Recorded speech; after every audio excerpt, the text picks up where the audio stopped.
আমরা তো সবাই মুসলমান, আমরা মুসলমান হিসেবে তো সবাই জান্নাতে যাইতেছি ইনশাআল্লাহ। বললেন যে 73টা দলের ভিতরে একটা দল জান্নাতে যাবে, মানে আমরা তো মুসলমান যতটুকু পারি আমল করি, আল্লাহ দেখানো পথে চলি, সেই দলের নাম কি বলা যাবে কিনা?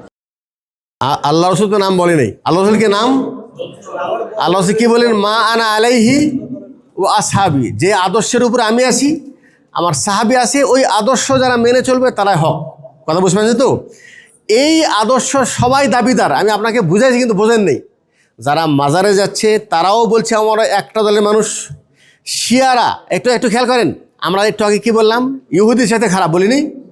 এই শিয়ারা মহরমে 10 তারিখ কয়দিন পরে তো হবে। এই 10 তারিখে কী করবে ভাই? নিজের হাতে ছুরি নিয়ে এই নিজের গা থেকে গোশত কেটে রক্ত প্রবাহিত করবে। কেন করবে? এটা কি আনন্দে নাকি আল্লাহর নৈকট্য লাভের জন্য? বলেন। সোয়াবের আশায়।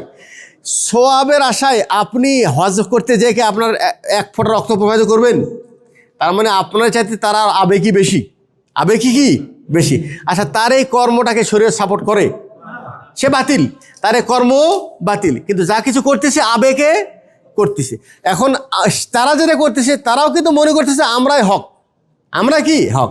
তার মানে সবাই হকের দাবি করে। কিন্তু আপনি দেখেন তাদের এই দাবি কথা কর্মের সাথে রসুলের আদর্শ সাহাবীর আদর্শ মিল আছে কি না? নাই। এটা আমি বলেছি, এটা আমি সংক্ষিপ্ত বলেছি। যদি ব্যাখ্যায় যাই তাহলে এর জন্য তো আমাকে লম্বা বক্তব্য দরকার, যে রসুলের আদর্শ, আল্লাহ রসুলের সাহাবীর আদর্শ কী ছিল। আদর্শ কী ছিল? তাওহীদ। ওনার শিরকের প্রতি কোনো আপোষ করে নাই। শোনেন, সাহাবীরা কি শিরিক করেছে?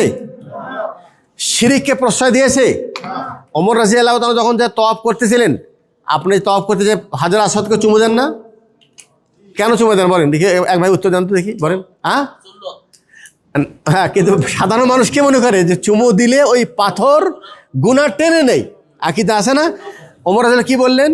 যে আমি জানি যে তুমি একটা পাথর, লা তানফাউ ওয়ালা তাজুর, কারো উপকারও করতে করার ক্ষমতা নেই পাথর হিসেবে, অপকারও করতে পারবে না। লাওলা আন্নী রাআইতু রাসূলুল্লাহ সাল্লাল্লাহু আলাইহি ওয়াসাল্লাম ইউকাব্বিলুকা, তোমাকে চুমা দিচ্ছি এই জন্য যে রসুল দিয়েছে তাই।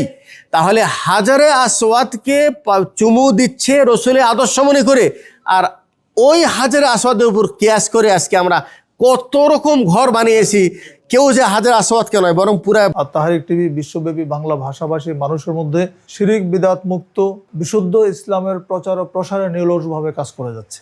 এই কার্যক্রম অব্যাহত রাখতে এর ভিডিও ধারণ, ভিডিও এডিটিং, গ্রাফিক্স ও প্রযুক্তিগত রক্ষণাবেক্ষণ দায়িত্বশীলদের সম্মানী বাবদ প্রতিনিয়ত ব্যয় হয় প্রচুর পরিমাণ অর্থ। আপনার সামান্য আর্থিক সহযোগিতা তাহরিক টিভিকে এগিয়ে নিতে অত্যন্ত গুরুত্বপূর্ণ ভূমিকা পালন করবে ইনশাআল্লাহ। আল্লাহ তাআলা আমাদের সকলের সহযোগিতা সাদাকে জারি হিসাবে কবুল করুন, আমিন। বাইতুল্লাহকে কেউ যে মানে স্পর্শ করতেছে, কেউ যে ওখান থেকে কাপড় ছিঁড়ে নিয়ে আসতেছে, কেউ সুতা ছিঁড়ে নিয়ে আসতেছে।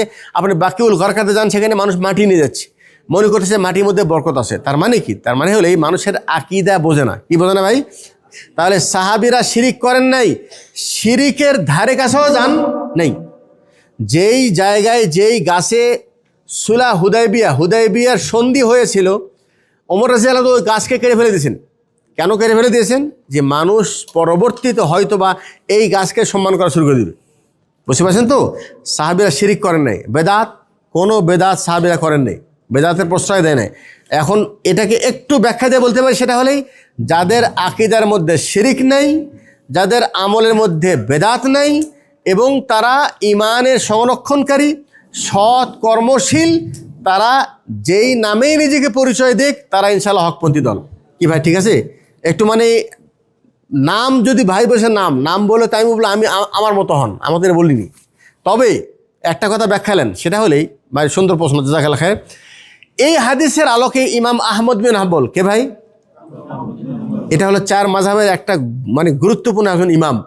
ওনাকে জিজ্ঞাসা করা হয়েছে যে আপনার এই যুগে আপনি কোন দলকে মনে করেন যে তারা হলো রসুলের আদর্শের উপর আছে?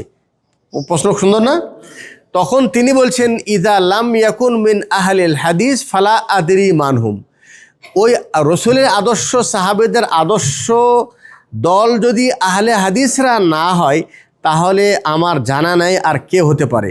বাস্তবতা হলো এই কথাটা আমার এখন ছুটে গেছে। সেটা হলেই আপনি যদি নিরপেক্ষ দৃষ্টিতে কোরআন হাদিস পড়েন, যাচাই করেন, তাহলে রসুলের সাহাবীদের আদর্শ, রসুলের আদর্শ একমাত্র আহলে হাদিসদের কাছে পাবেন, অন্য কারো কাছে পাবেন না।